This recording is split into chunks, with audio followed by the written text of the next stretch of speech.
So, very good afternoon to one and all.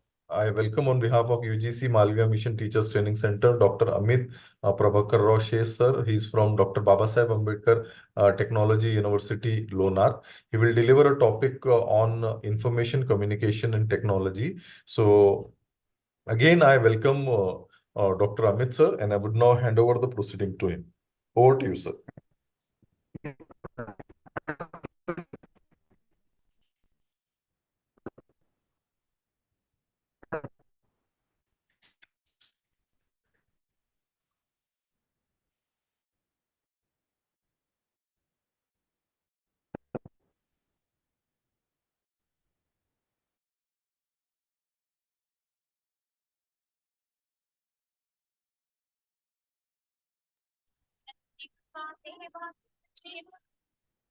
Dr. Rafiq, I think there is some issue with my Bluetooth device. I'm just checking it.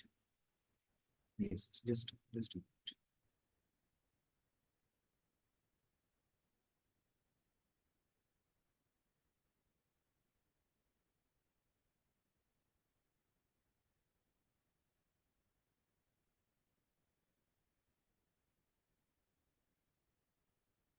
Pankaj ला बोलो पंकज ला बोलो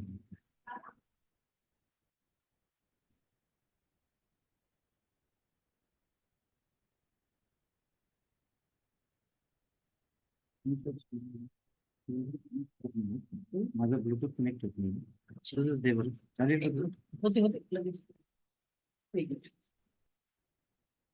मी तो आले ना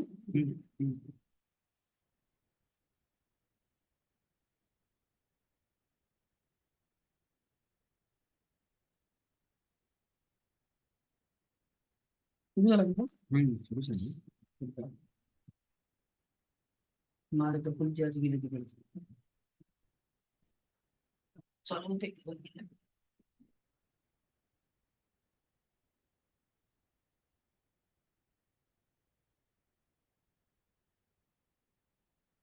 communication device आहे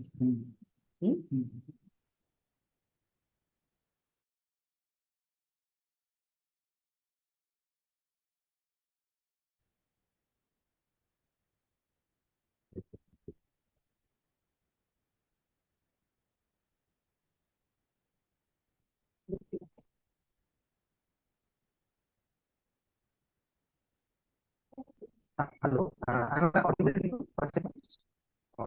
Dr. Rafi?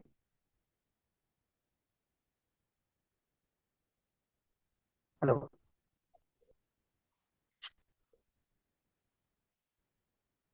Hello. नहीं आ रहा है। हाँ,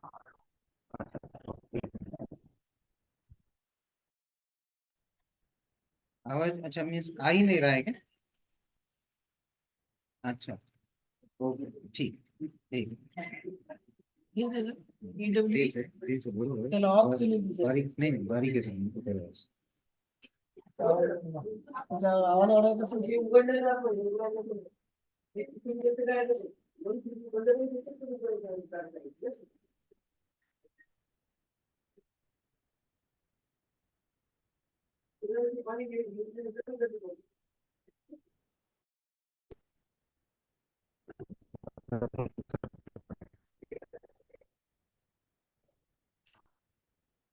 no. So, is it audible now?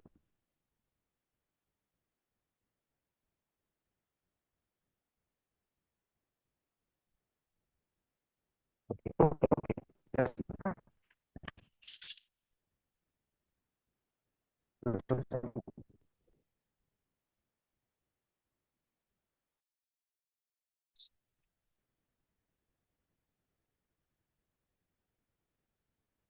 Hello.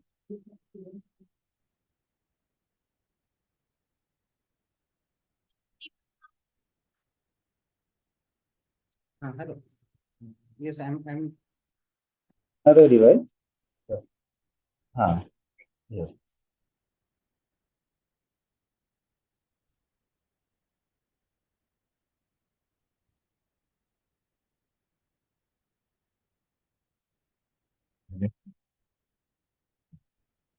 Yeah. Is it audible now?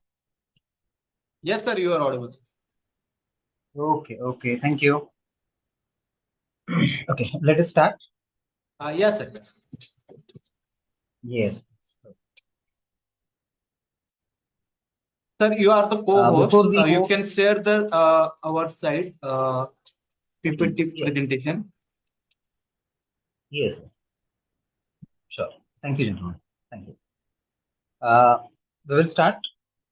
Before we proceed with the actual presentation, I would like to share a very important message for all my teacher friends who are present here for this session. I'll share the screen so that the things will be visible to you.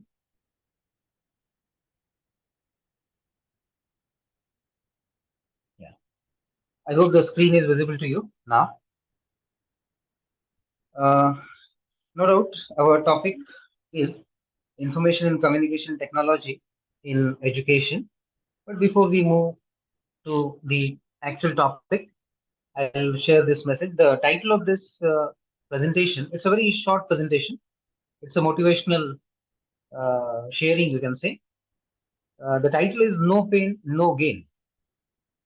Nowadays, the youngsters, they are in search of the shortcuts. But as all of us are teachers, we know that these shortcuts are very dangerous for us. And that's why we need to be careful when we are working in the profession or any assignment. In that case, we need to be careful because shortcuts or shortcut may cut short the life also. That's why we should be careful. So this is a very short story of our hero. It is, you can say, this is a competition where around 5 or 6 people, they are given an assignment to carry a wooden cross, and they are carrying that cross. Our hero in the story is the last man who is wearing the yellow shirt. He is moving slowly, and after carrying that cross for some time, he feels that the cross is very heavy, and he feels that just like the youngsters, he feel he feels that it is too heavy. That wooden log is too heavy. So he thinks that he should cut it down a little. थोड़ा सा cut कर ले वो.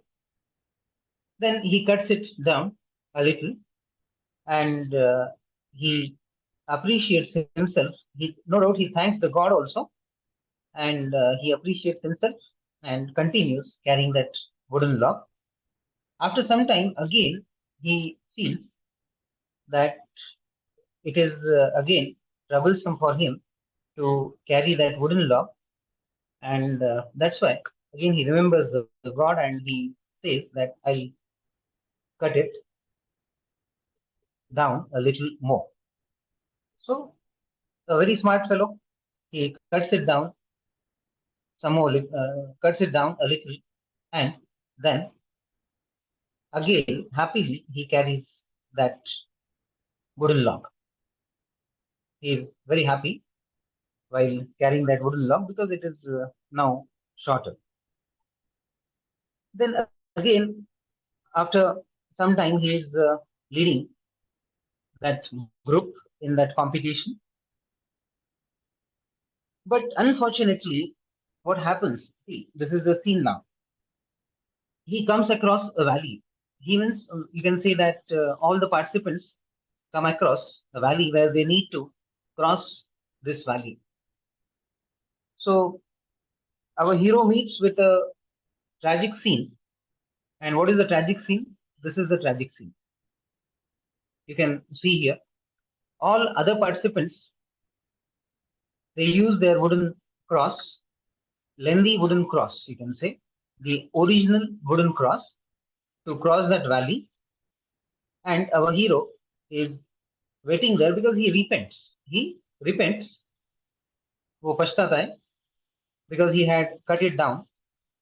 And that's why he had no other way to stay there.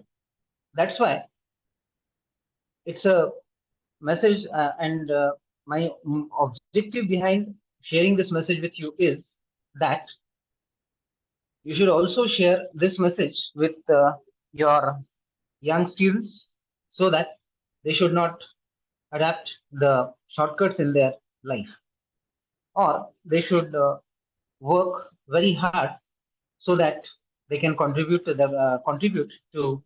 the development of the society or the development of our country. And they should be really smart people. They should not be over smart. They should not follow the shortcuts. That is the objective to share this message. So this was a very short message I wanted to share with all my teacher friends who are present here. Now I'll start my presentation, that is on ICT in education. I'll share the another presentation with you.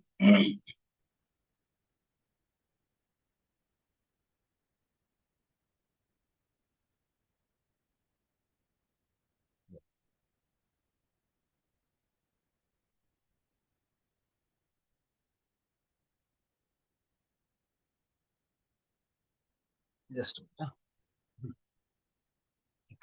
so the topic which is assigned to me is use of ICT in education, information, communication, and technology.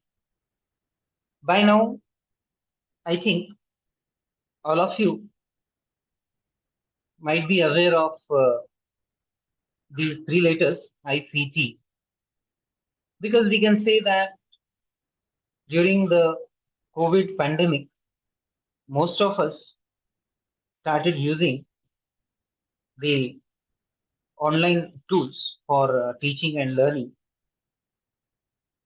And during those 2 years, it has become very common for us to use all these tools in our classrooms, because we had moved away from the traditional classrooms during those 2 years.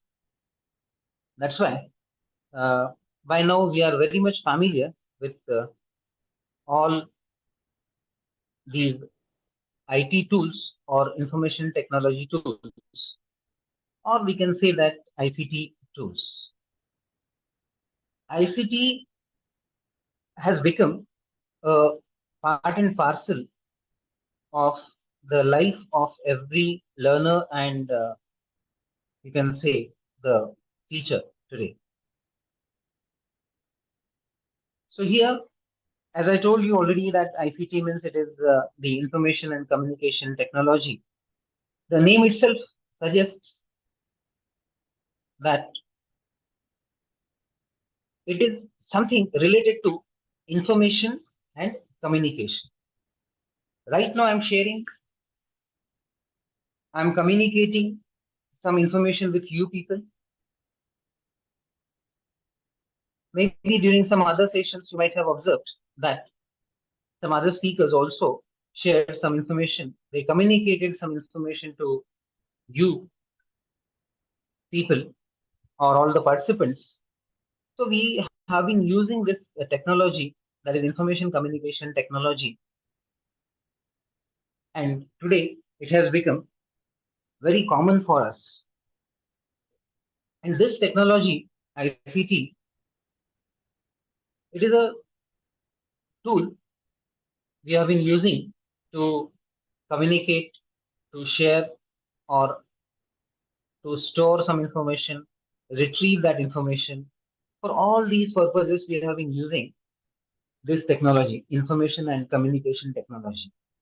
And apart from information and communication technology, we have so many technologies which are related to computer engineering or information technology, which has become the part and parcel of our day-to-day life.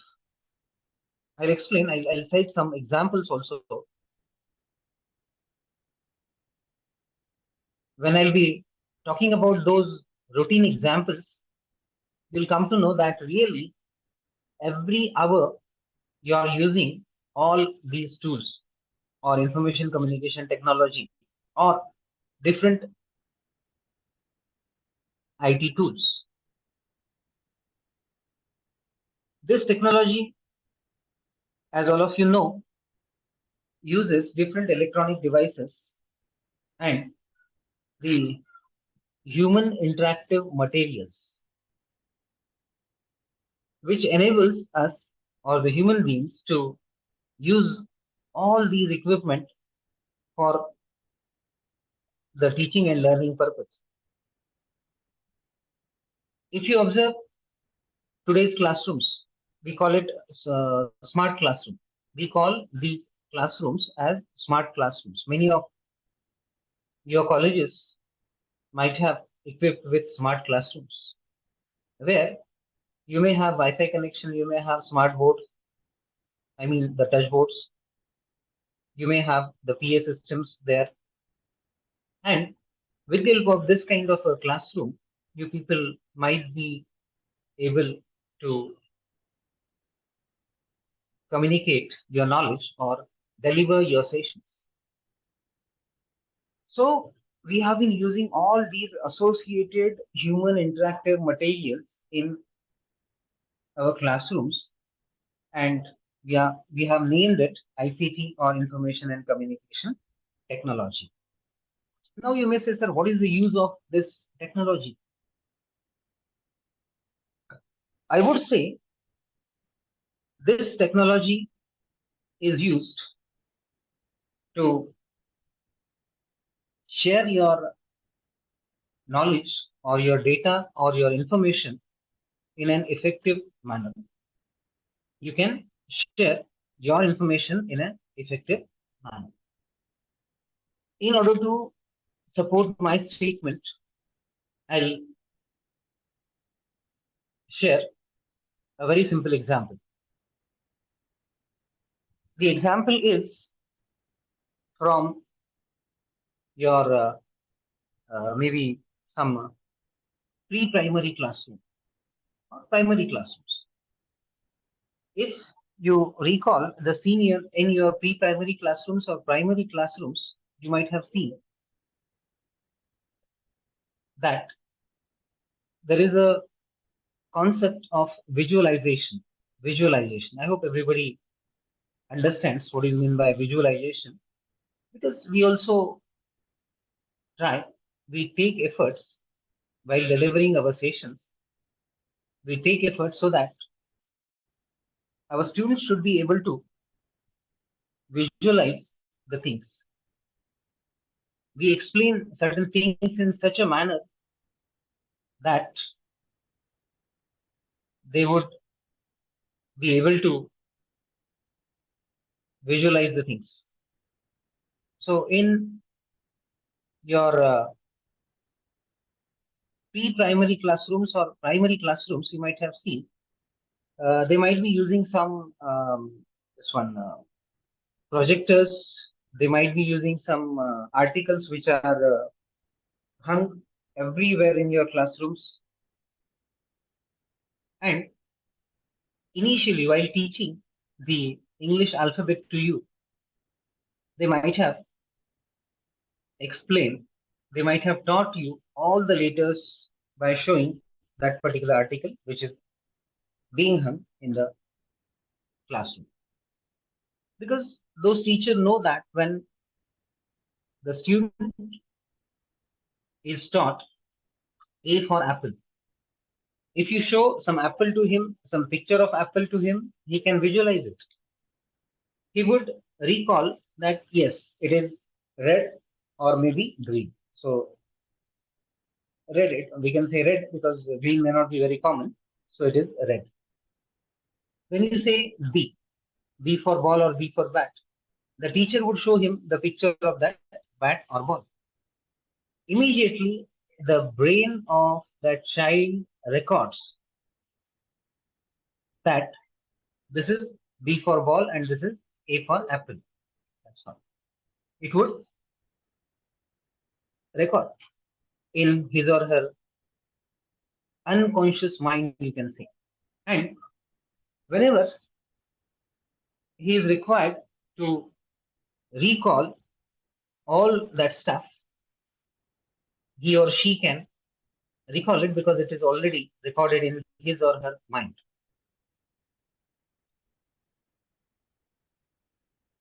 Means visualization. Another example of visualization, just imagine your history classes when you are in the school, where your teacher was teaching you history. It may be the history of your state. In case of the students from Maharashtra, people from Maharashtra, we can say the history of Marathas. That is history of Chhatrapati Shivaji Maharaj. Everybody knows Shivaji Maharaj. So while dealing with that history, your teacher might have taught you that history so that, and when he was teaching you the history, you people might have visualized all those things.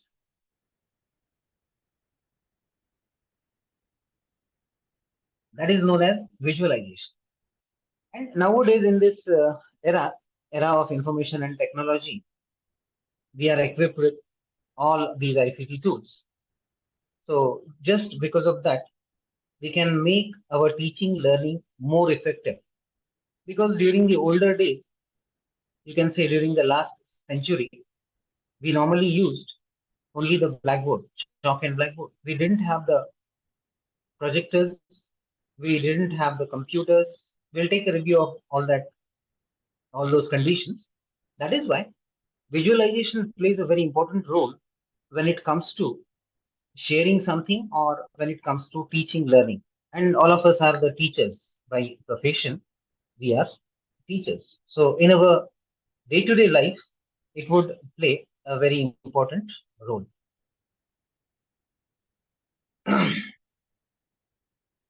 If you think about the evolution of this technology, information communication technology, just recall the, you can say 1990s, era of 1990s. In 1990s, how many of you think the mobile phones were very common? 1995, 98, the year 1995 or 98. Do you think the mobile phones were very common during those days? Your answers would be no. Your answers would be no. You can type your answers in the chat box, in the message box. Huh? Whenever I ask you a question, you can type your answers there.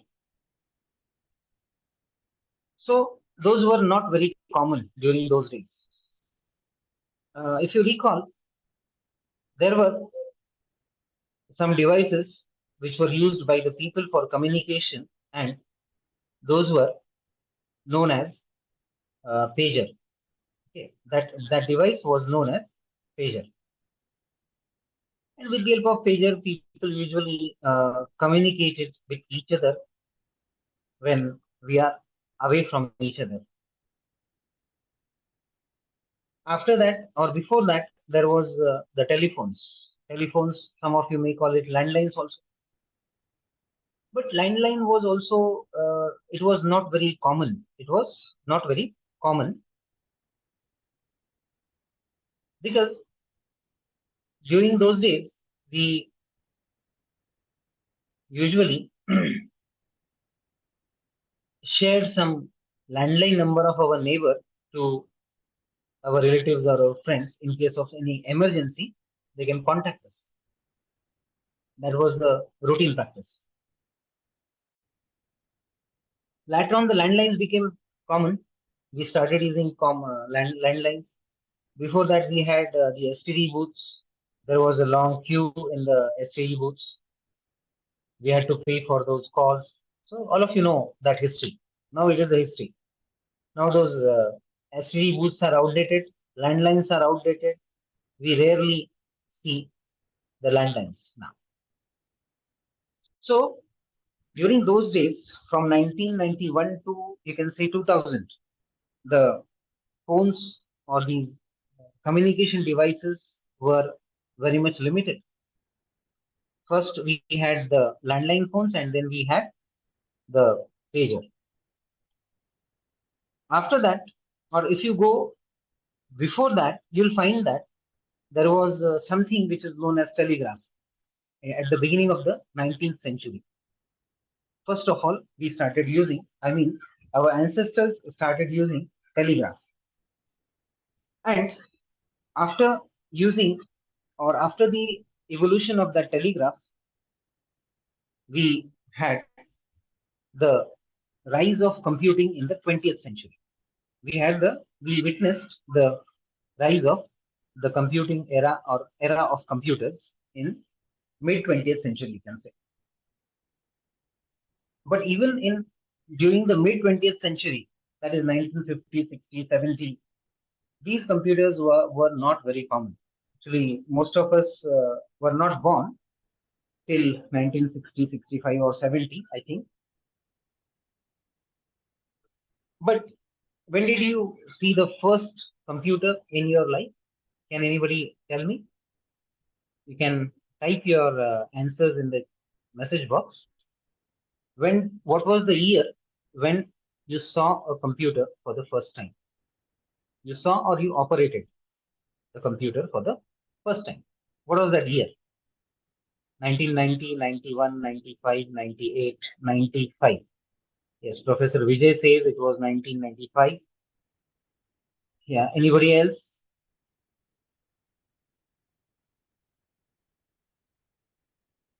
Anybody else?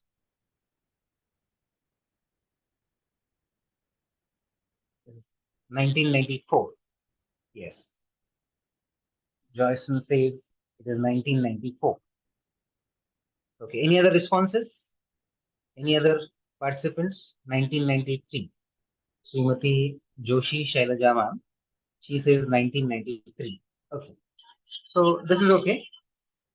So most of you had seen, yeah, right, Manisha ma'am, even she saw it in 1993. Okay, so most of you saw it somewhere around 1993 to 95. It was, I think, same with me. Yeah, right. I'll come to that. DOS-based system and bootable disk was required. Everything. I'll talk about it. Right. You're right, Vijay sir. So this was the era.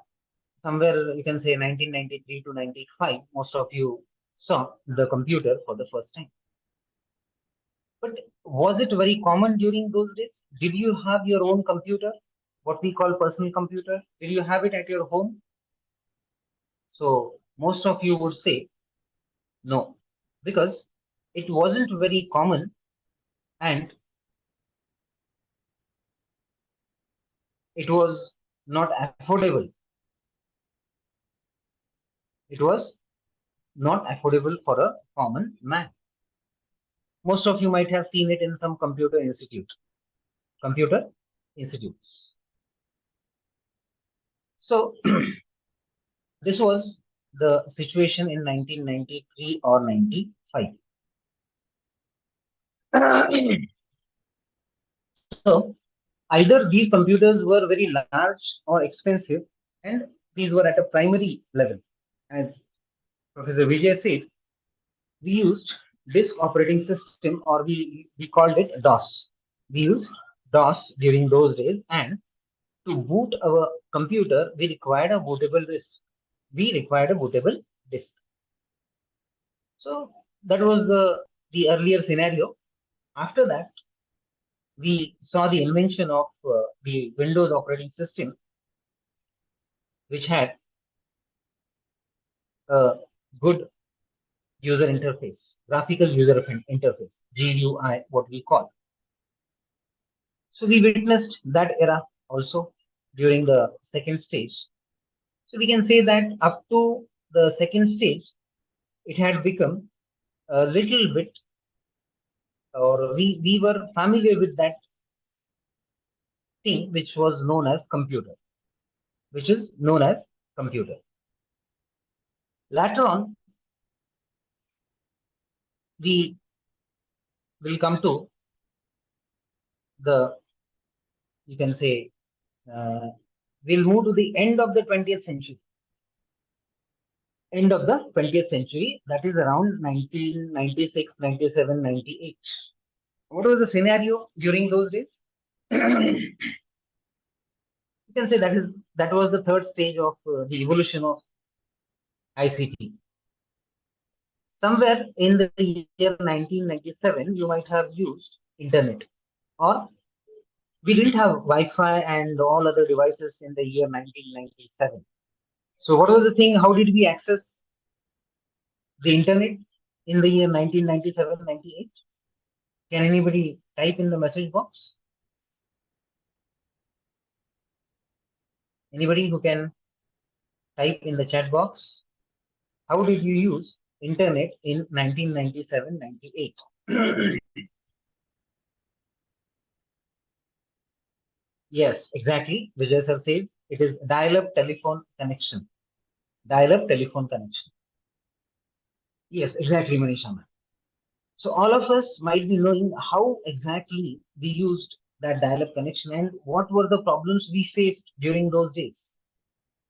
The people who used the dial-up connections, they might be knowing it. So with the help of a telephone connection, we had to first of all connect that cable to the CPU. Then we had to type our username and password for the dial-up connection, and then we could access the different resources on internet. This was the scenario towards the end of the 20th century.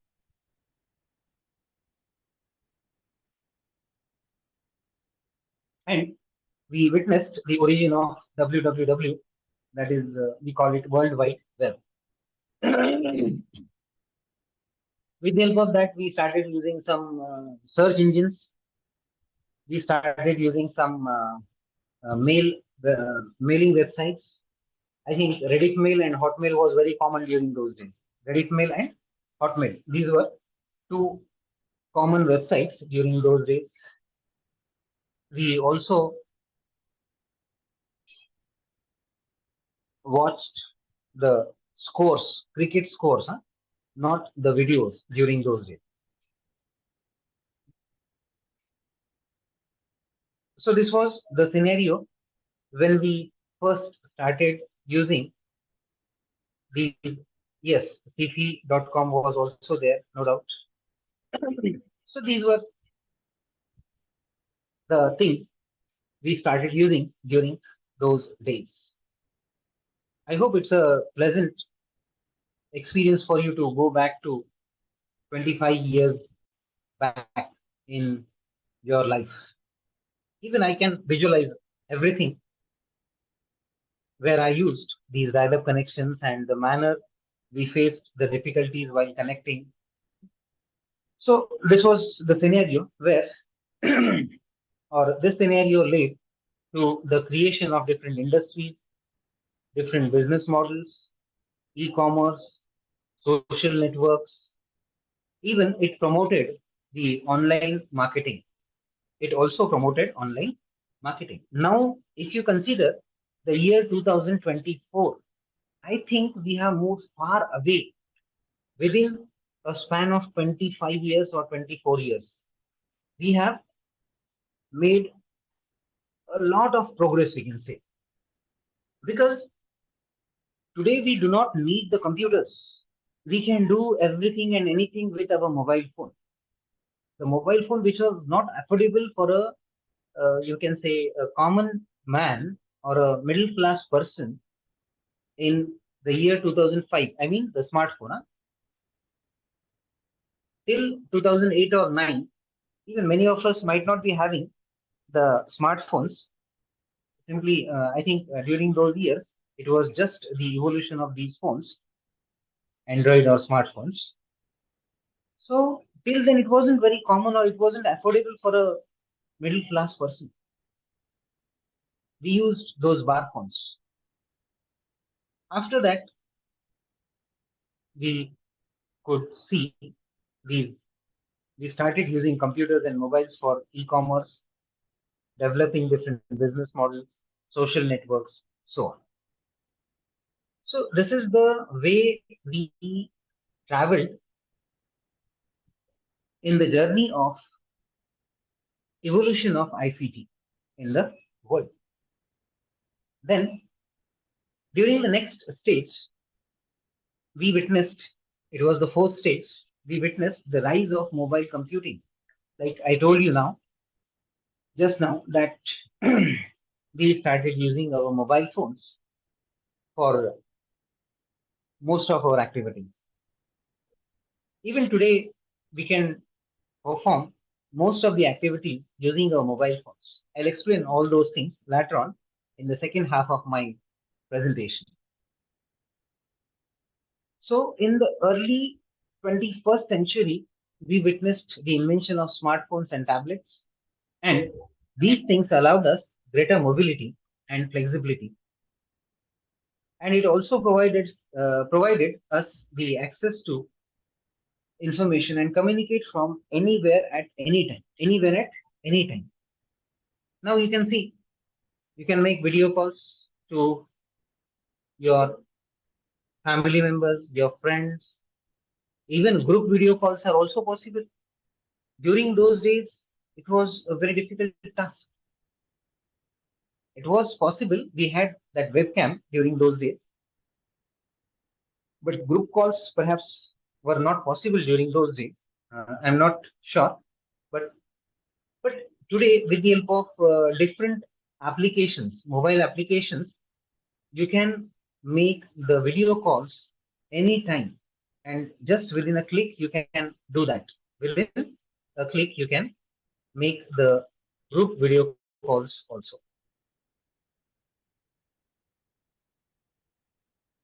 Then during the next stage, we witnessed the that was the fifth stage, and it marked the emergence of artificial intelligence.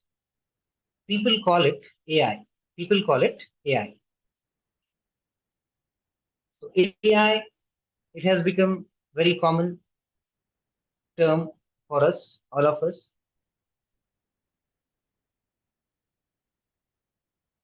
Artificial intelligence. People by now have started talking about the darker side of AI and lighter side of AI. But during the fifth stage, it was underway. People started saying that it can perform the tasks that requires the human intelligence, speech recognition and decision making, industrial automation, so on. So there were so many things. And during the last 15 years, you can see that was the era of automation, industrial automation, where many things or many plants were automated in many industries. I think Japanese people, they are the pioneers in that case. So even we can find many industries where we have the automation. That was the fifth stage where we witnessed the emergence of artificial intelligence. So in all, we can say that ICT has revolutionized, or it has brought a kind of revolution in all the walks of life, and especially being teachers, we can say that it was a revolution in the area of education, in the area of education, in the field of education. We can say that it has transformed the traditional teaching learning methods. Initially, I talked about these traditional teaching learning methods where we used the blackboard and the chalk. We used blackboard and the chalk. But these things are replaced now with ICT tools. So we can say that it has played, ICT has played a pivotal role in the enhancement of the learning experience. Means the students can visualize everything with the help of your projectors. Now we have LCD projectors, we have the smart boards, we can display everything there. If you want to display figure, chart, table, any kind of number, anything you can display there. The way I can show my presentations to you here, my slides to you, you can visualize anything with the help of these ICT tools at present. Even this education has become more accessible and more interactive with the help of information communication technology or ICT. Using these tools, it has become interactive, accessible, and interesting also. It has become interesting also. Then we have different ICT applications which we have been using in our day-to-day life. I'll also refer to some more tools in the next few slides. So we can see that it has witnessed a major technological advancement or many technological advancements which are major, you can say, which are major. This we did not believe in the year 2000 that within next 10 to 12 years, the things will be, everything will be transformed in such a manner. You have mobile banking facility. You can you can transfer any amount to any person, anybody, anywhere in the world, anywhere in the world. If you are not willing, the fraudsters, they can also transfer any amount, they can withdraw, transfer any amount from your accounts. So technology, all of us are using technology. Some people are using it for constructive purpose, and some people are using it for destructive purpose. So that is possible. So we would not have believed in the year 2000 or 2001 that the things will be transformed in such a way. We have, apart from sound and picture, we have the video also. We can use the videos, we can watch the videos, video lectures on YouTube or many other sites. So because of all these things, this teaching learning process has become very interactive and interesting for both of us, that is teacher and the student or the learner. And ICT, we started using ICT in different fields. Just now I told you that we started using it for education, banking, agriculture, health care, communication, e-commerce, politics, governance, transport, defense, everywhere. I'll explain all these things one by one. So it is such a huge area. It has occupied the whole world. ICT has occupied the whole world. With the help of that, we started using it everywhere. If we talk about the importance of ICT in education, we can say that we started using it and what exactly we have achieved. What exactly we have achieved. First of all, we have the increased access to different resources. Increased access to different resources. Just now I explained, as today you can listen to all these sessions which are organized by Madan Mohan Malviya Teachers Training Center at Dr. Babasaheb Ambedkar Marathwada University, Chhatrapati Sambhajinagar. You are sitting at your home. You are sitting at your place, but still you are watching, you are listening to different speakers at a very different location or a very far place, you can say. So it has provided us the increased access to different resources. Means you need not travel all the way to Chhatrapati Sambhajinagar to attend this session. You can easily get access to all such resources. Second reason or second thing we have witnessed that it has enhanced the teaching learning process. It has also led to the personalization of learning.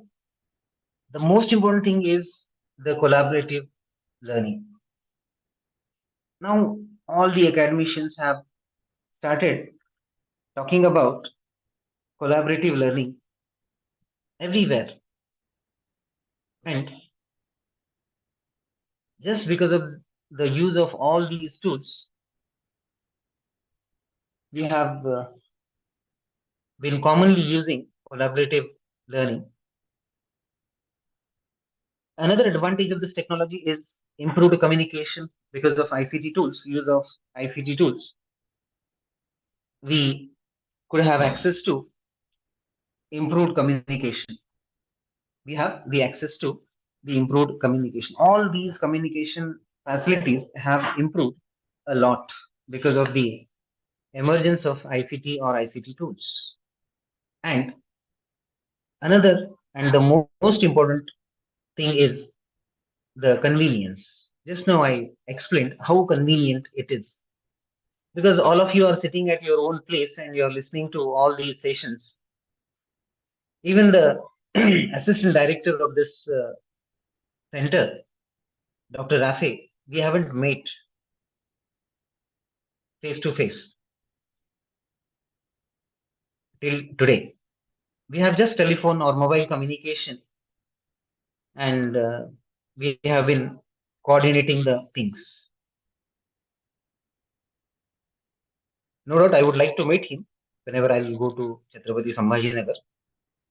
But what I want to say here that no need to come across each other, no need to see each other. Without that, we can coordinate the things at our convenience. At our convenience. So there is a lot of convenience, we can say, and it is just possible. It is possible just because of ICT. So thanks to all these tools, because of which we could have access to all these things at our convenience. At our convenience. Even we can schedule different activities by using different applications or different mobile apps. Even you can schedule your mails, your messages. You can schedule your standing instructions in your bank account. Everything, what not we can do. If you talk about various applications of information communication technology, you can see I have presented 7 different applications in the area of distance education.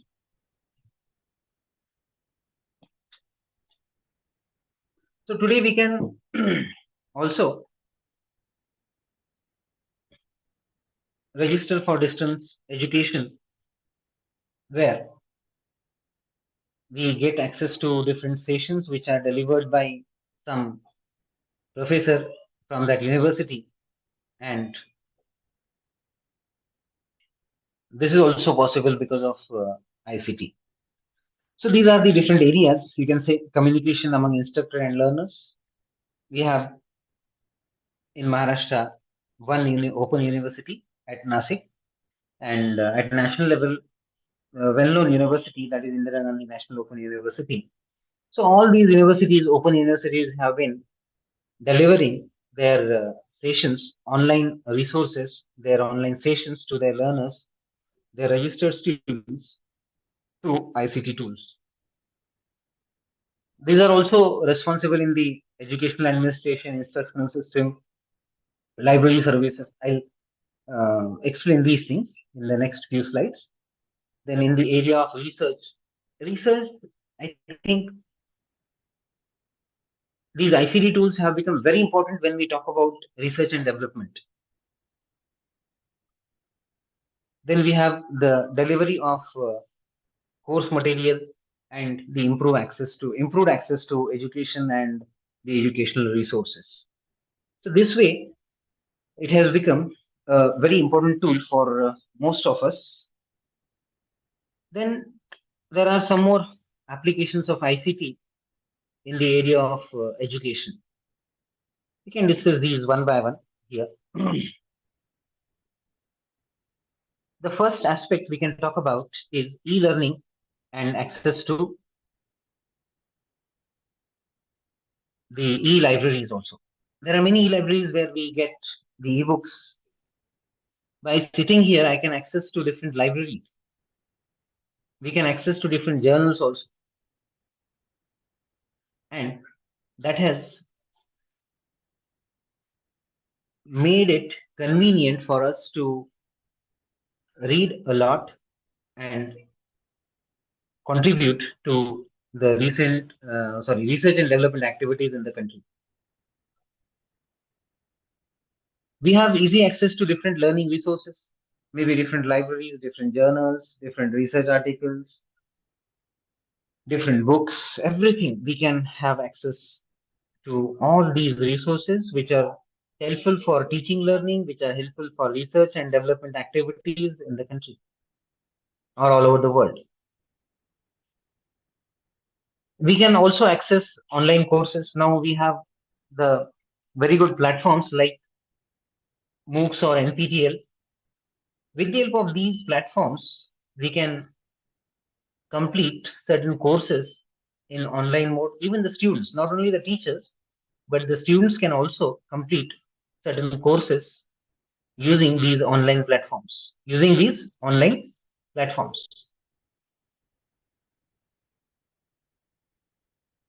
Then we have the easy access to information, and we have gone very closer to the collaborative learning. Already I talked about it, distance learning, effectiveness. No doubt it is more effective because we have been using all these ICT tools. So it has become very effective. Because if I wanted to draw this kind of chart on the blackboard, it would have taken a lot of time. It would have taken a lot of time. But today, because of these tools, I can quickly prepare this kind of chart or graph or picture or image, whatever it is, we can prepare it within a very short span of time. And we can make our session more interactive and more interesting. Then we have started using multimedia. With the help of multimedia, again, this exchange of data, exchange of knowledge, exchange of information has become very interesting. Educational data storage, if we talk about it. Now, today there are several universities across the country, or you can say across the globe. All these universities are able to store their data, the data of the faculty members, their staff, their students, and they can store their data as well as they can retrieve the data as and when required, as and when required. And this is possible just because of the ICT, emergence of ICT. It has also provided us easy access to the source of information. Source of information. See, during the COVID pandemic, most of us were not having the printed newspapers. But during those days, we could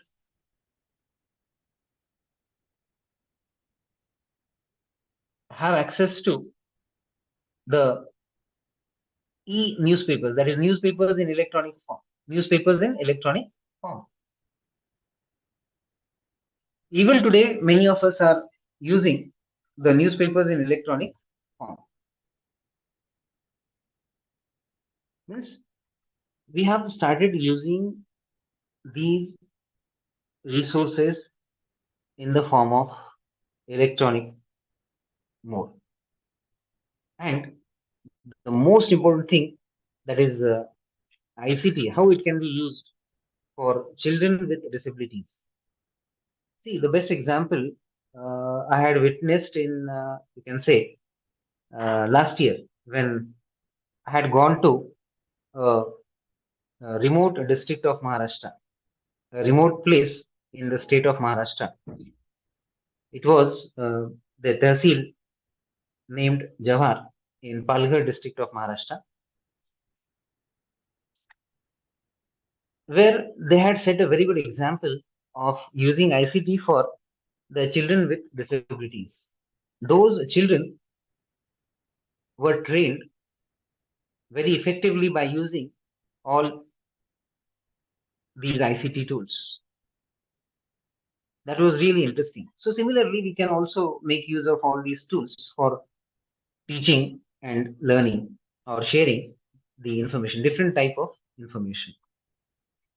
Apart from that, we have many other uses of this technology.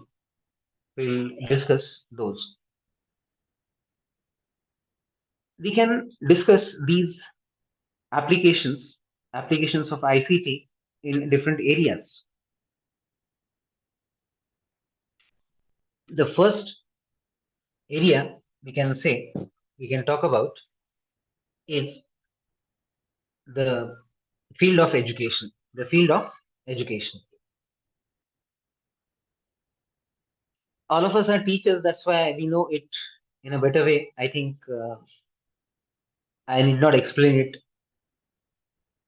in detailed manner. Digital libraries, we know. Distance learning, we know. Creation and usage of visual learning tools.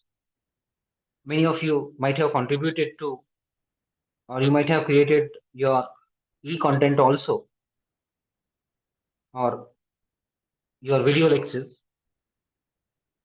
You might have your own websites, you might have your own YouTube channels where you have uploaded your e-resources. In the field of education, we know that evaluation also has been changed. Earlier, we had those CAP centers where we usually had to go to those CAP centers to check or assess the papers, answer papers of the students. But now, with the help of the on-screen evaluation, we can check the answer papers by sitting at a particular place. That is with the help of on-screen evaluation. Many universities have adopted that system, and this has become very common now. That is another use of ICT. Then we can also talk about, or in the area of education, we can say that there is a good collaboration of students with teachers, where teachers can share different kind of resources to the students, and students can also submit their responses electronically to the teacher. So these two major stakeholders in the field of education, students and learners, they have started using these resources in a perfect manner. In a perfect manner. So this way we can see that ICT has transformed the field of education. Then we have the use of ICT at home. If we talk about home, we can pay the electronic bills as all of you might be doing it. money management, entertainment. It may be music, video, or any other. You can have the different OTT platforms you have been using.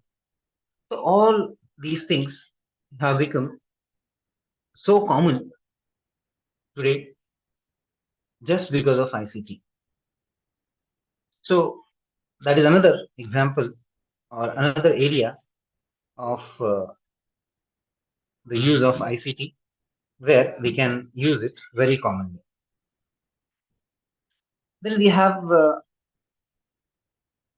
ICT at offices where it has become the integral part of all the offices. ICT has become the integral, inseparable part of the offices. Everywhere you need these ICT tools. You may require it for preparing some communications, letters, memorandums. You may require it for creating the payrolls and income statements. At the end of the financial, you receive the income statement from your employer. You receive your salary slips in electronic form. No need to waste the papers. But during the older days, what was the practice? They usually had to write the things on paper. But because of information and communication technology, it is possible for us to get all these things at a very short span of time and in a convenient manner and neat manner, you can say. Then, if we talk about the other area where we can use these ICT tools, is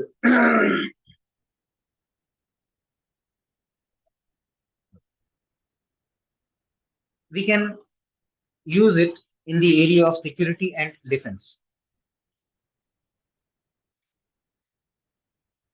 Those who are from engineering field, engineering field.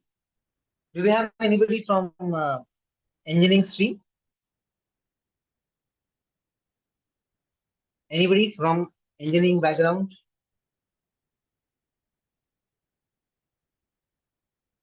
Just you can say yes in the chat box.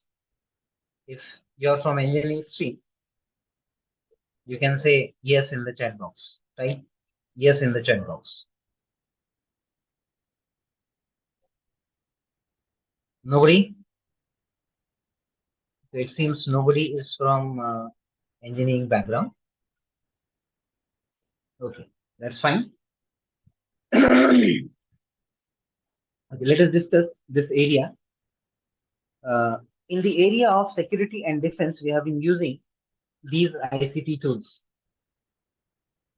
It is very common to trace the use of ICT tools in the radar systems, the metal detectors and scanners.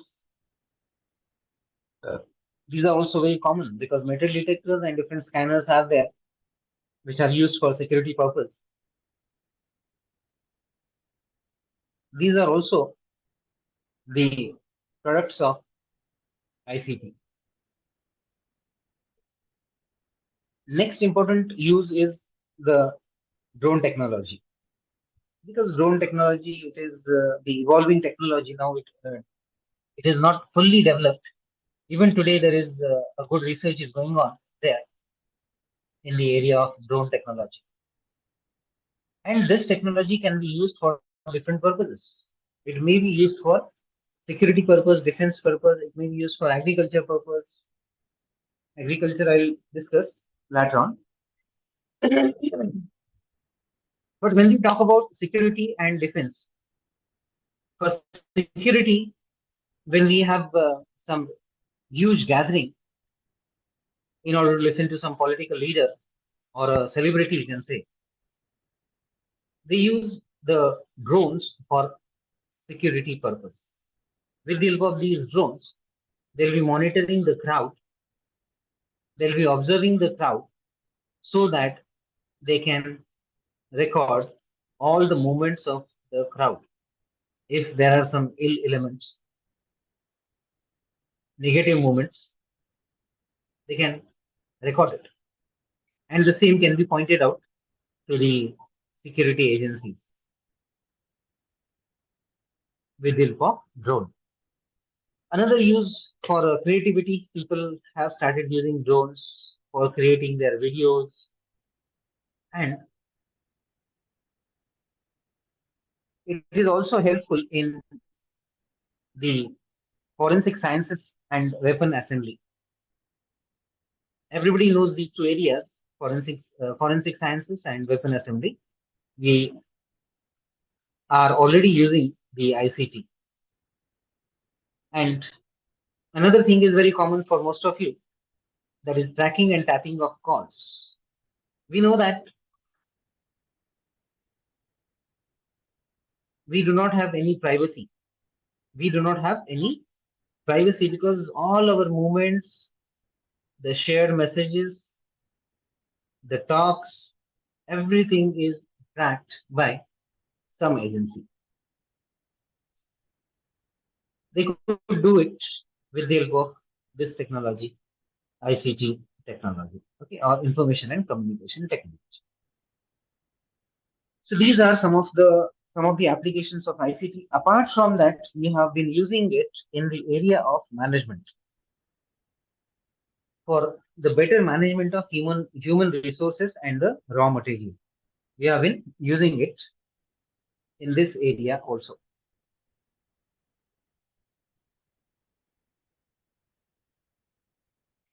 We can take a review of the human resources in our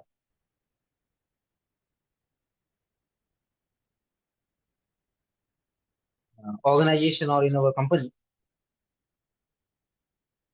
and we can also take a review of the available raw material so that we can plan the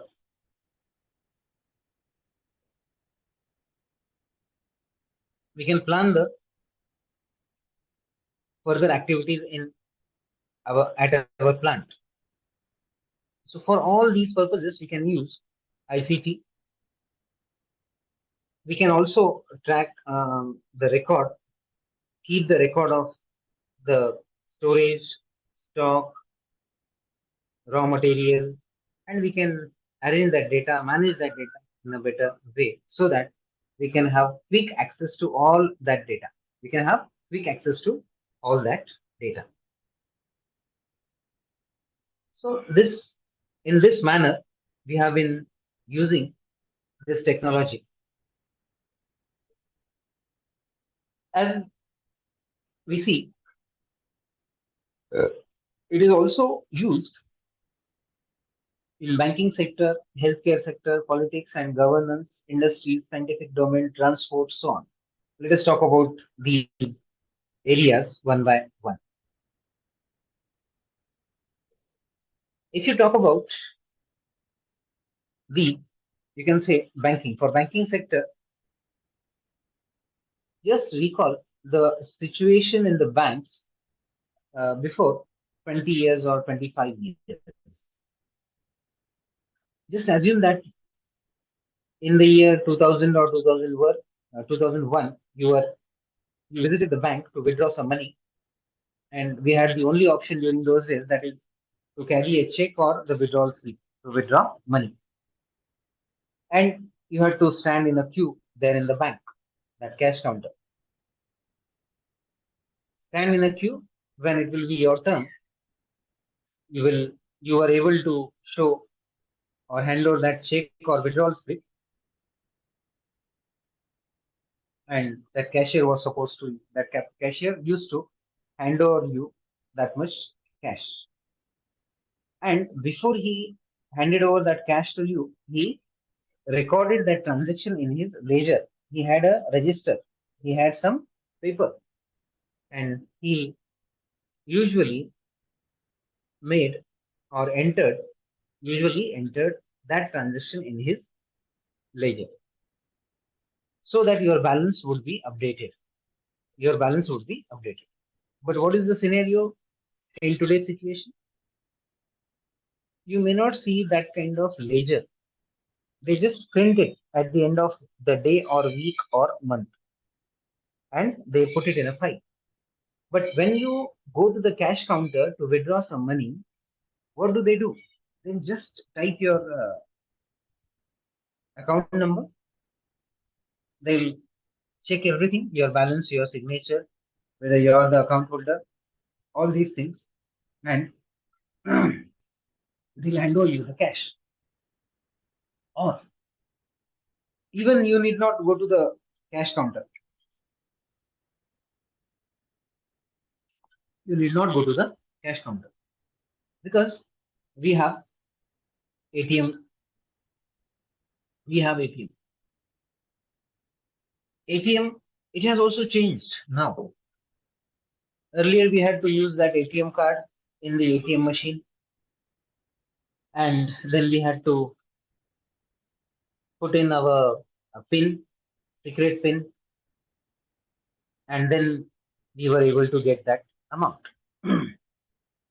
But now we do not require that. We can just record our biometric. We can confirm our biometric at the ATM, and that ATM will provide us that much cash with the help of some authentication. With the help of some authentication. So this scenario has changed extremely within last 20 or 22 years.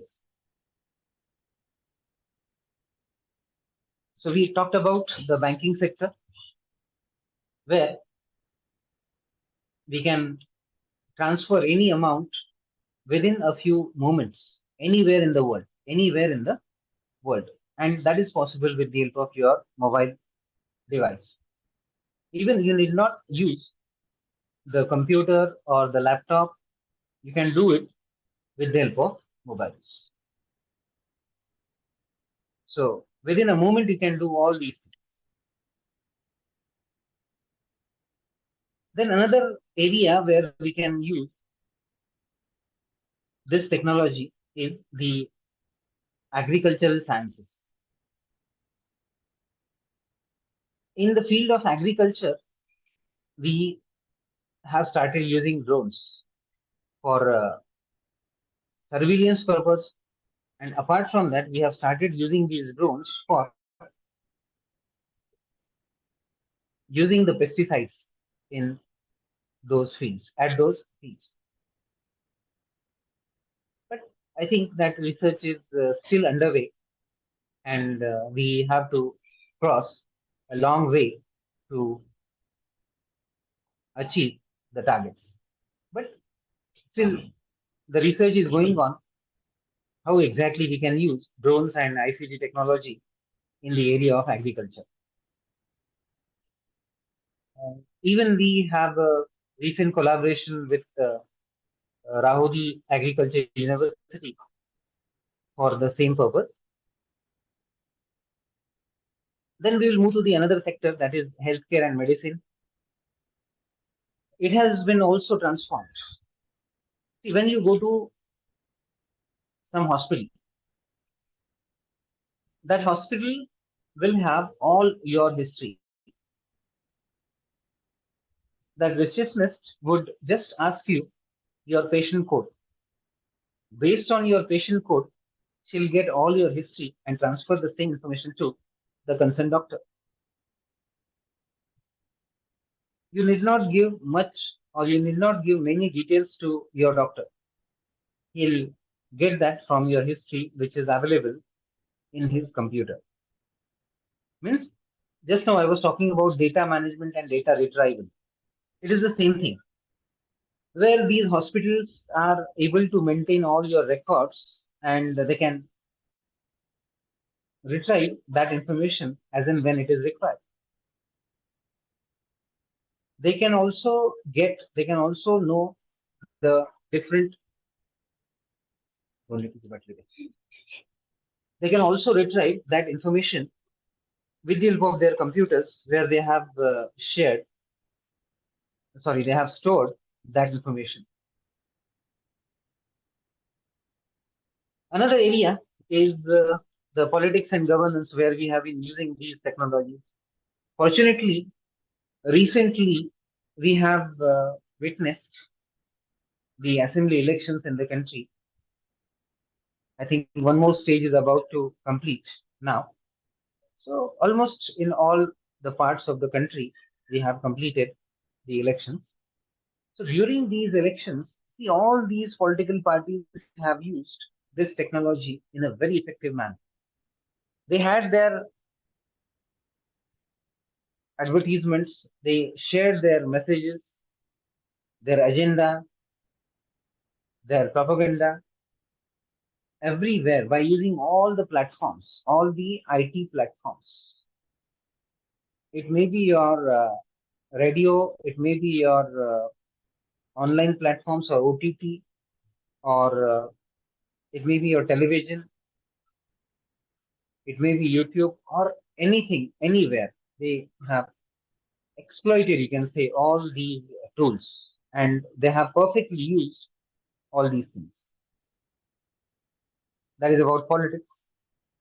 If you talk about governance, see, now we can watch the live telecast of the proceedings of the House by sitting at our home or at our office. So now that is possible with the help of this technology. Today it is possible with the help of this technology. Anywhere in the any kind of governance, we can use this technology in an effective manner. In an effective manner. Once again, thanks to this technology that it has provided us all these facilities. Then industries, we can talk about industries. Industries also, I have just now told you, have been automated. Some of the industries are running in automated manner because of automation. Then scientific domain. Scientific domain, mostly it is, I'll talk about R&D activities, research and development activities, where we have started using the ICT tools for R&D activities in the area of science or engineering, or you can say technology. Science, engineering, or technology. We have started using all these ICT tools.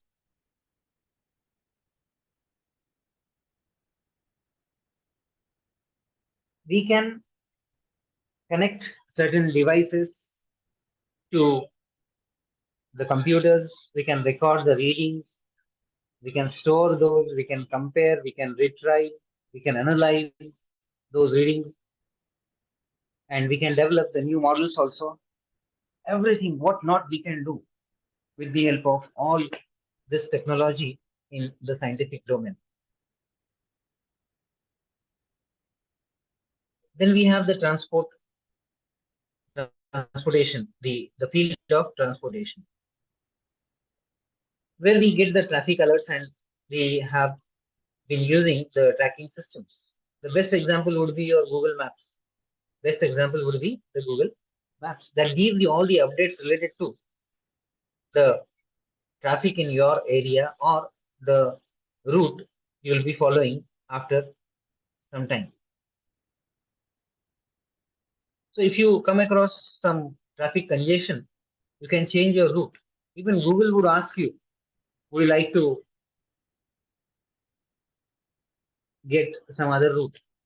Shall I suggest you some other option? The alternative. If you say yes, it will provide you another option, another route. Otherwise, you are free. So even in some trucks or the transportations like buses, government buses or maybe the private buses, we have the trackers so that the state transport corporation, like we have MSRTC in Maharashtra, that state Transport Corporation can witness, they can monitor the progress of their vehicle.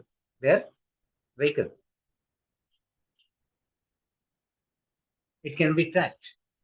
They can track the actual location. Even many of you might be knowing that Google can access our location. It can suggest us the proper route from our location to the destination. So this way we have witnessed, you can say, a major transformation during last 25 years, 25 to 30 years. And that is just because of the information and communication technology, ICT, what we call. There are some more usages of this communication technology or this technology. This is also used for e-learning and online learning. E-learning and online learning. Because the use of ICT in education has provided us the different ways for both of us, that is teachers and the students. And the students, they prefer the online learning for different reasons. Some reasons may not be very good, but they prefer it. And some people prefer the online learning as the additional mode of learning. I mean, if he or she is not satisfied with the knowledge he or she has received during the classroom, he or she would like to explore some more details of that particular topic, In that case, he or she can get access to these resources, online resources. Like we have, I won't name all those websites or those YouTubers, but the students who are appearing for 10th examination or 12th examination, they also do not rely on the classroom teaching learning. They also explore more details by using different online resources which are available at different online platforms. Means this has provided a very wide arena to the learners or the people who really want to learn something. So sky is the limit for them, because there are many YouTubers, there are many teachers, resource persons who telecast their own sessions through different online platforms. That's why we can make use of these online resources.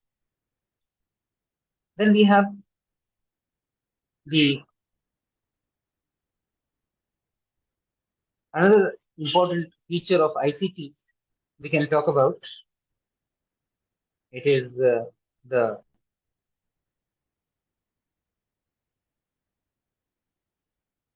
thing that we call it inclusion. Means it has brought the inclusion, or it has benefited the field of education in such a manner that we can learn from the different resources.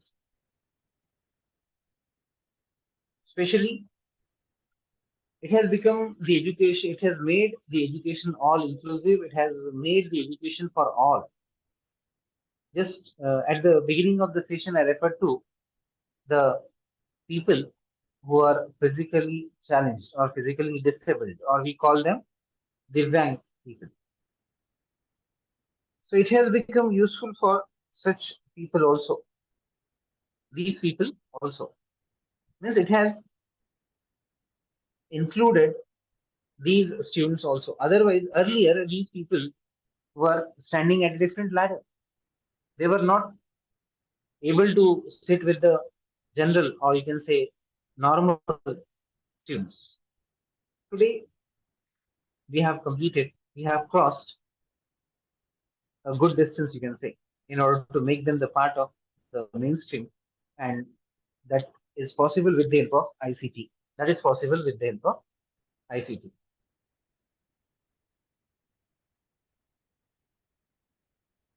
ICT has also promoted the higher order thinking skills.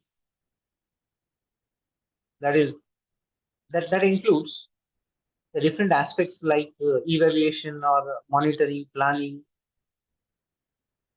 These are only a few aspects. I mean, if you're familiar with the ICT in education, you can develop yourself. You can learn a lot. They can get exposure to different learning resources. Different types of tests are also available for their evaluation. So all these things have become very simple and very interesting because of the use of ICT. Because of the use of ICT.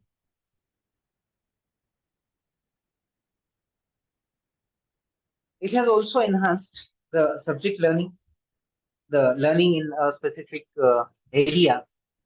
For example, if I'm interested in, you can say, mathematics. No doubt I have my mathematics teacher who conducts his classes regularly in the class. But apart from that, I need some more knowledge about a particular topic from mathematics. So what can I do? My teacher may not be able to spend much time for me. In that case, I can go to some online portal. I can use some online portal to explore some more knowledge. Means it is up to my willingness to what extent I want to learn. If I'm satisfied with the classroom instructions, okay, I can stop there. If I'm not satisfied with the classroom instructions, or though I am satisfied, but I need to explore some more things, then I can use all these online platforms. So this has provided a good facility to the curious learners, you can say. The people, the students, the learners who have a lot of curiosity. That is another use of ICT. It has also developed the ICT literacy among the people. At the beginning of the session, I was talking about the evolution of ICT, and especially during the COVID pandemic, many people were not able to use their computers and mobiles in the best manner. But that pandemic has taught us to use all these technologies, or how to use these technologies in an effective manner. And with the help of that, we have also enhanced, we have also added some good techniques so that it can make our teaching learning process more interesting.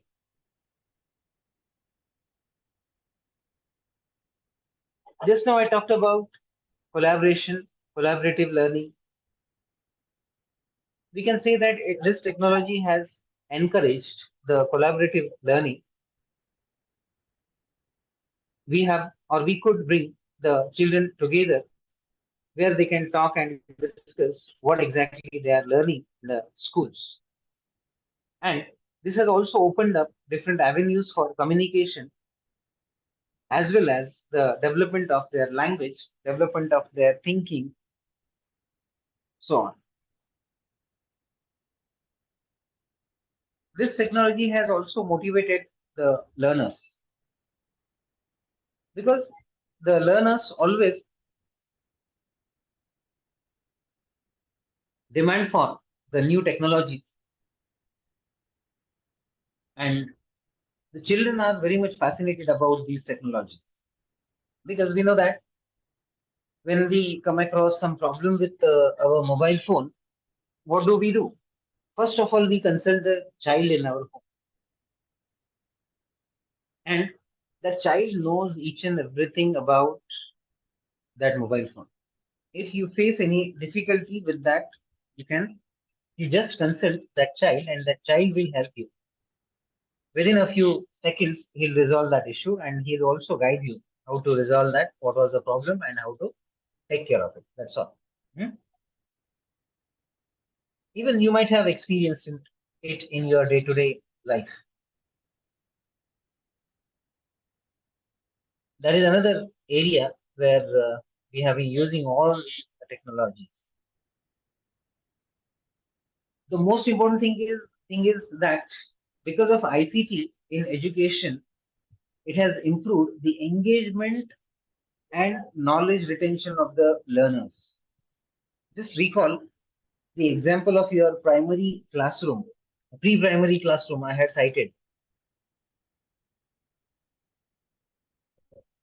Because of the use of this technology, the learners may have good engagement. The students may have good engagement in that session, and they can retain the knowledge for a longer time because we have helped them for the visualization of the things we are talking about. During the older days, it wasn't possible, but now it is possible.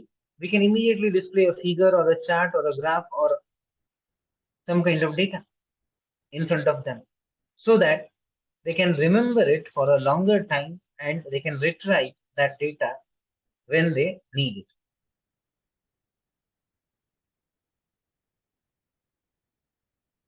That is another use of this technology.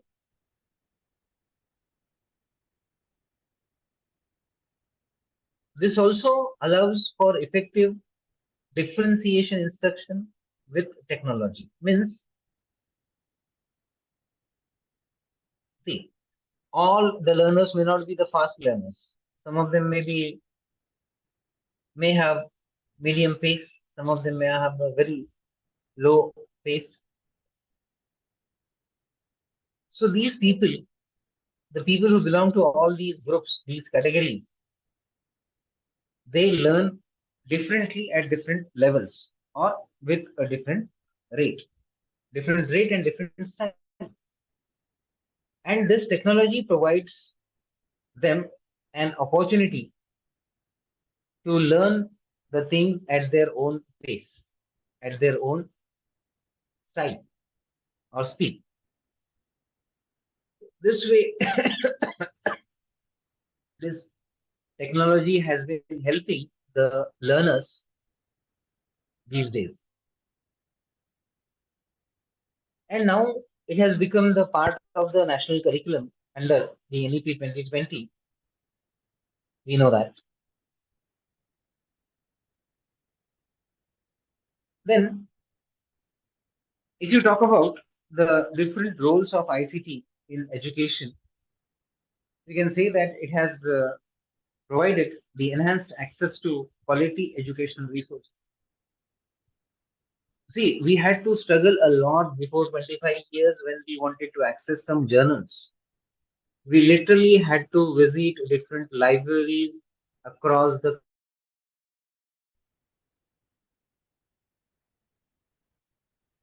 I still remember when I was completing my Master of Philosophy, I had to make visits to different universities in Hyderabad. Because during those days, those all such resources were not available online. Means it was a tiresome job to travel all the way to Hyderabad, stay there for 3 to 4 days, collect all the material, and come back to my place. But what is the scenario at present? You need not travel anywhere. Everything is available in electronic form. It is available online. You can just go to that website and you can print it. You can get that downloaded. Means it has provided us, ICT has provided us the enhanced access to the quality educational resources. We can make use of all these resources for learning certain things as well as in research and development in our area. Not only in our area, but now we have started talking about interdisciplinary research, interdisciplinary educational activities. In all these cases, we can make use of this technology. Means apart from the things from my own area, I can learn certain things from the other branch of study. I can blend those things, two things. I can mix those two things, and I can develop some different research model. Then this technology also facilitates the personalized and interactive learning. Personalized and interactive learning. There are many examples of personalized and interactive learning.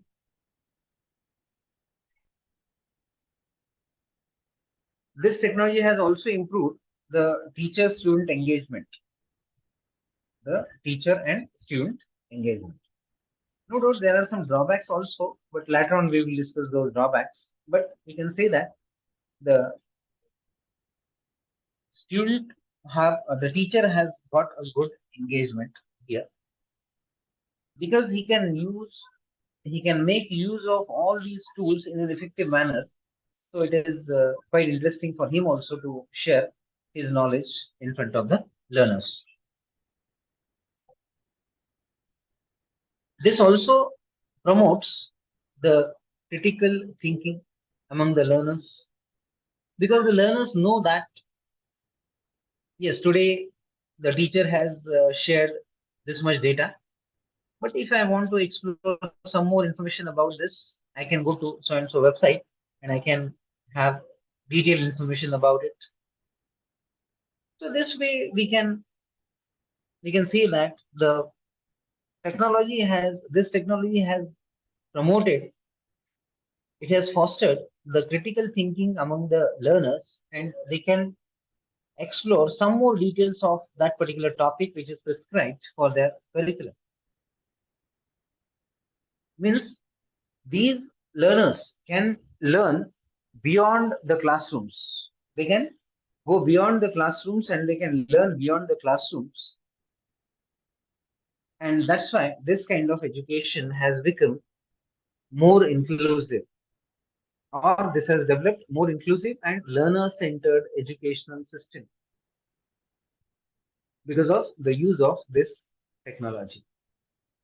And another important thing about the use of this technology is that it has also promoted global collaboration and communication. See, now at present we have many foreign universities which have collaborated with the Indian universities, and now those foreign universities are about to enter our country to provide the higher education to the Indians in India.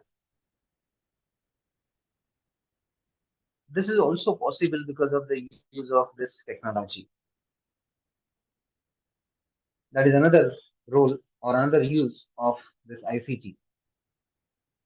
Now we can talk about the examples, a few examples of ICT integration in education.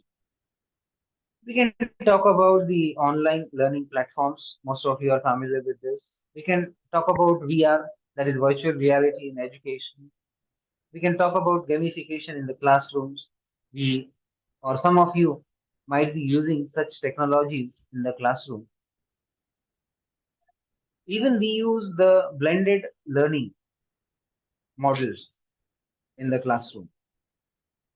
We use different e-learning platforms for teaching and learning. E-learning platforms are like Swayam, NPTEL, Diksha, so on. There are many other. Even certain things are also available at youtube.com. This can be also useful to develop your content and your repository of sessions.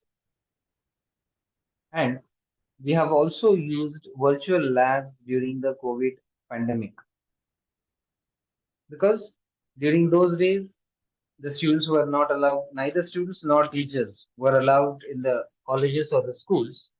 So we used our virtual labs to deliver the instructions to the learners or the students. Another interesting use of ICT integration is that it can also be used for learning languages, different languages, not only the English language. It can also be used to learn the other languages. Language laboratory is a concept which might be known to most of you because by now it has become very common. At my institute, I had installed the language laboratory in the year 2004. So within 20 years, it has become very common. This can also be used to learn different languages, foreign languages, as well as some ancient Indian languages. No doubt, a good research is going on in that area, but we can say that it has there is a good research because in this area, I feel the experts of language and the experts of computer science engineering they need to come together so that they can develop different research models.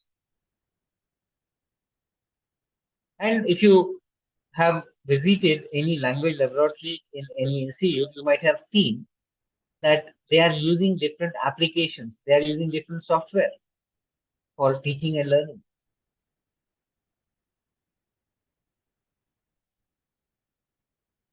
So this way we can use the this ICT to learn the languages also, to learn the languages also. Then we have the way we have advantages in the same fashion we have some disadvantages also. Some disadvantages also. Because initially I told you each and everything has two sides. One is positive and the other is negative. Similarly, here we have two sides. One is constructive and the other is destructive. Definitely,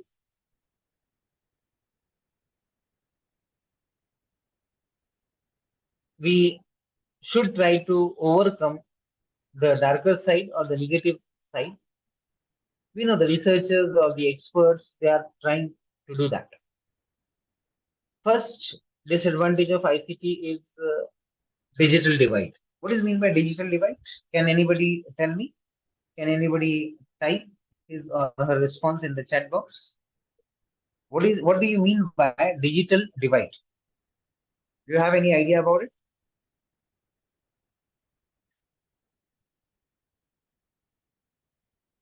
Yes, anybody?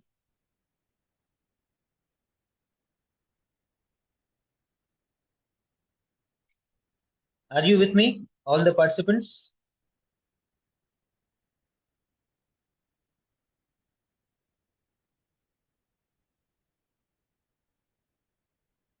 Yes. Okay. Professor Vittal said yes. It's okay. Okay. It may be considered as gap. Dr. Harshada says it may be considered as gap. Very good. Very good. Okay. Okay. So digital divide, it is one of the disadvantages of ICT.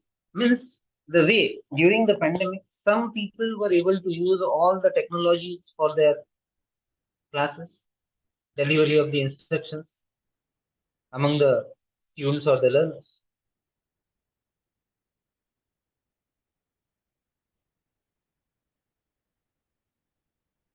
No, it's not digital device. Dr. Jitendra Singh Pal, I said digital divide. I said digital divide. It means that there is a gap between the two groups of people. One on the one hand, we have the people who are techno savvy, can use the technology effectively, and on the other side, we have the people who are not very much acquainted with the technology. So this way we have divided these two people.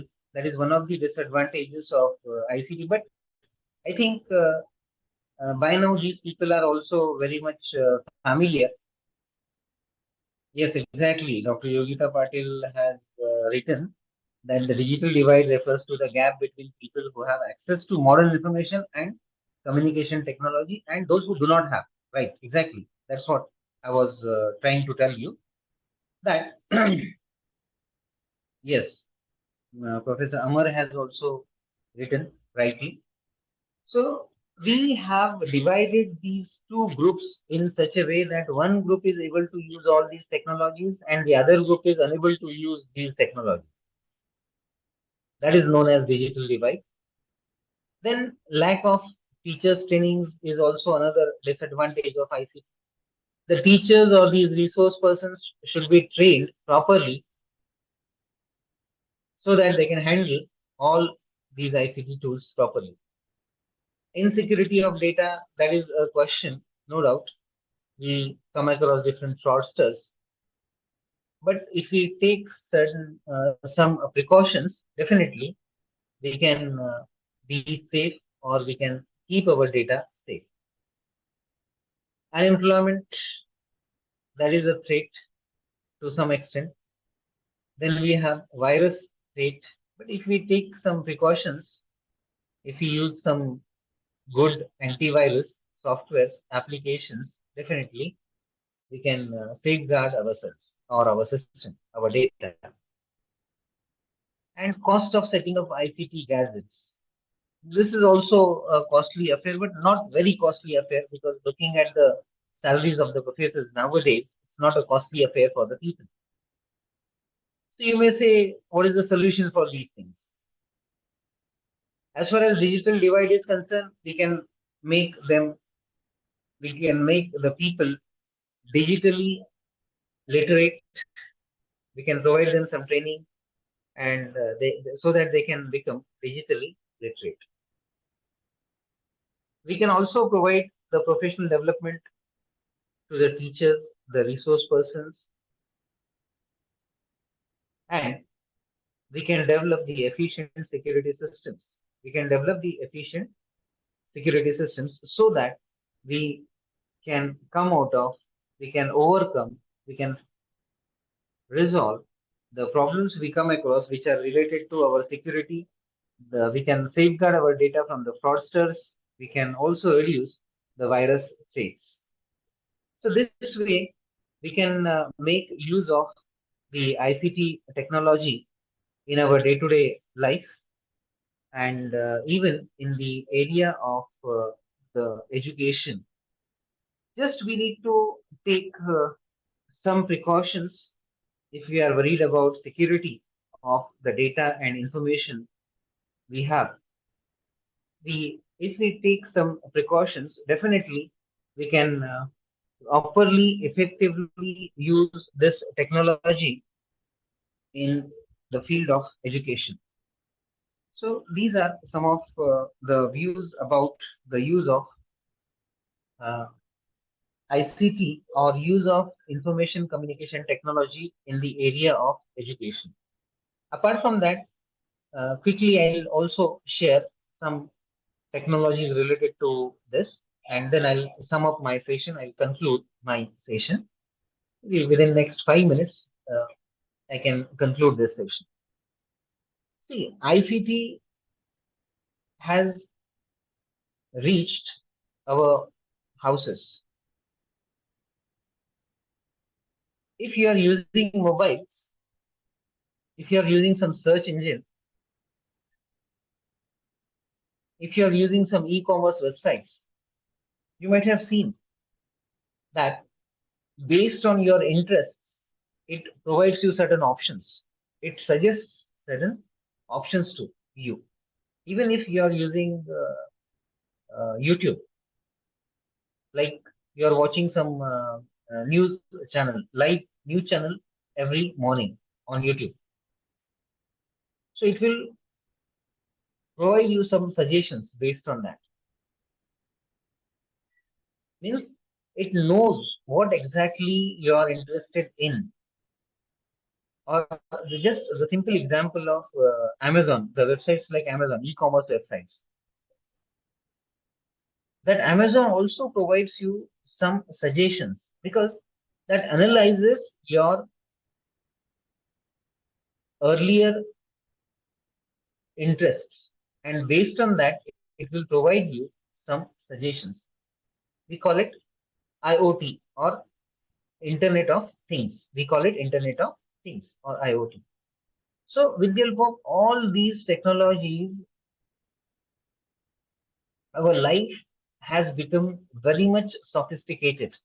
It has become very much sophisticated, and in the same sophisticated manner, we can use these technologies in our life or in the field of education. So the only thing is that the way you use these technologies, and if you use it in a secured manner, if you take some precautions, if you are careful, definitely you can use it more effectively. I mean, no need to worry about all these things. It is just like the use of credit cards. Some people are worried about the use of credit card. They don't want to use it. They say that there are many frauds, and so some fraudsters may steal some money from my credit card. I don't think so. If you take some precautions, definitely you can secure all your data, all your information, all your electronic resources. That's why if we could take some precautions, if we could take some measures, definitely we can avoid these frauds or such things. So, if this way we could use this technology or all the technologies, definitely we will be the better user of this technology, and it will be beneficial for the teachers as well as the learners. Okay? So that's all from my side for today's session. If you have anything to ask, anything to share, you're free to share it, or if you're free to raise your queries. If you do not have any queries, I'll stop there. Right now, I'll stop my presentation here. I'm waiting for your queries, or if you would like to add something, you are most welcome. Because I treat myself as a lifetime learner, and I try to learn something from the people around me. Even sometimes the children around us teach us something. So all of us, though we are the teachers, we should be the lifetime learners so that we would be able to upgrade or update our knowledge every moment or every day.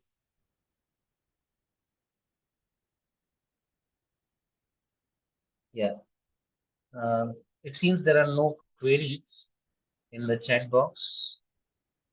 Yeah, there is one question. Please suggest about the use of online and digital educational platforms against the offline learning. Okay.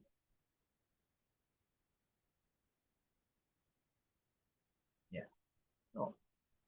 If I have understood your question in a proper way, I would like to say that we have some common platforms like NPTL and MOOCs, which have been imparting the knowledge and the instructions in a better way.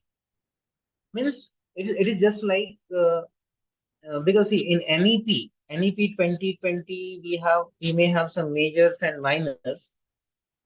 So in a case where we do not have access to, for example, I'm a student of engineering, let us say, and if I want to learn some subject of accounts or finance, management, or some language like Sanskrit, huh? So some kind of subject which is totally not available from my stream. but it is available in some other basket. In that case, I can use such online platforms like MOOCs or NPTEL. At these platforms, such courses are available, and I can learn all these things through the online resources. Yeah. Anything else from your side? Okay. It seems there are not many questions from your side. So, yeah. Professor Vijay would like to add something. Yes, yes. Right, Mr. Vijay. It plays a vital role in administrative work, e-governance. No doubt. I briefly explained that governance when I was talking about politics and governance. But you're right. It also plays a vital role in e-governance, and this has become very common now. E-governance has become very common now. Okay. Yeah. So I think I should stop here. Uh, do we have Professor Rafi with us or anybody from the center? Otherwise, okay. Yes, yes, yes, yes. Still, some people, there is a query, there is a message from Professor Amar Kuril. He says that, but still the system says fill the information and information online and submit its hard copy. We may not find many people of this category. Yeah? There are only a few people who would do such things. See, when you submit a Google form, because Google form has become very much beneficial, right? I'm addressing your query, Professor Amar. So there are not many people who would like to maintain online and offline data. That's what I was talking about, the storage of information and retrieval of information. So for this course, you might have filled in some Google form. For the registration of this course, you might have filled in some Google form. So the data from that Google form is stored. It is available with the organizers, let us say. And the organizers can retrieve that data. They can store that data and retrieve that data as and when it is required. So I don't think it is needed to submit a hard copy. Yeah, I understood. You're talking of it in the right spirit, Professor Amar. You're not criticizing it, but just I'm trying to satisfy your query. So when we have this information available in the online form, I don't think it is needed. But there are only a few people who would like to who would say that you should submit the information in hard form also, hard copies also. But it is possible when we have the available information available in online or soft form, we can retrieve it, store it, we can use it anytime. Yeah. Okay. Okay. So I think I should stop here. That should be the end of this session. So with your permission and with the permission from the organizers, I'll stop. I'll conclude this session. I would like to thank all the participants for being here with me right from for almost more than 1.5 hours with me. And thank you for sharing your feedback, your suggestions. Yeah, I thank everybody, all the participants, and I'm also thankful to the organizers, Dr. Rafe from Dr. Babasaheb Ambedkar Marathwada University, Chhatrapati Sambhajinagar, and the director of this center, Dr. Professor Patil, who is coordinating all the activities there. So once again, I thank all of you. Thank you very much. So I'll end up this session. I'll stop this session. Okay. Are you there, Dr. Rafi? Or I should stop it?